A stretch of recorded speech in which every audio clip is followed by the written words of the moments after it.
বলিউডে নিজের পথ চলা শুরুর পর থেকেই একের পর এক গুঞ্জনের কেন্দ্রবিন্দুতে ছিলেন করিনা কাপুর। কখনো তুষার কাপুর, কখনো শাহিদ কাপুর। বিভিন্ন সহ অভিনেতার সঙ্গে তার নাম জড়িয়েছে বারবার। তবে শাহিদ কাপুরের সঙ্গে তার সম্পর্ক এতটাই গভীর ছিল যে অনেকেই মনেই করেছিলেন শেষ পর্যন্ত এই জুটির পরিণতি হবে বিয়েতে। কিন্তু সব জল্পনা ছাপিয়ে করিনার জীবনে এসেছিলেন সাইফ আলী খান, যিনি শেষমেশ মন জয় করে নেন তার। তবে কি জানেন, শাহিদের আগেও একবার করিনাকে ঘিরে বিয়ের গুঞ্জন উঠেছিল বলিপাড়ায়। ঘটনাটা 2000 সালের। সে সময় ঋতিক রোশন তার সিনেমা কাহো না প্যার হ্যায় দিয়ে বক্স অফিস কাঁপাচ্ছেন, আর তখন করিনা কাপুর ও অভিষেক বচ্চনের রিফিউজি সিনেমা খুব একটা সাফল্য পাচ্ছিল না। ঠিক তখনই বলিউডের অন্দরমহলে কানাঘুষো শুরু হয় রোশন পরিবার নাকি করিনাকে খুব পছন্দ করে এবং তাদের তরফ থেকেই নাকি বিয়ের চিন্তাভাবনা করা হয়েছিল।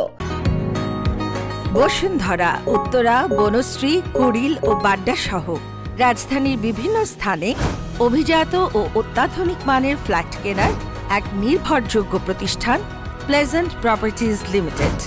তাই আপনার স্বপ্নের আবাসনের জন্য আজই যোগাযোগ করুন।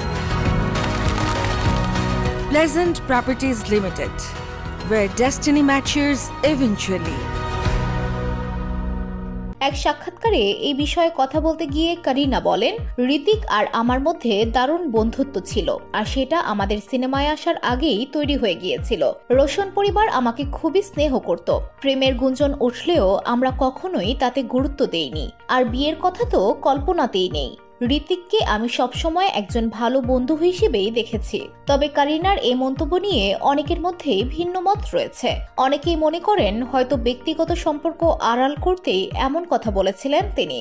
যদিও ঋতিক বা করিনা দুজনের কেউই এই বিষয়ে কখনো প্রকাশ্যে কিছু বলেননি, ফলে সেই সময়ের গুঞ্জন আজও রহস্য হয়েই রয়ে গেছে। VOD Bangla news desk.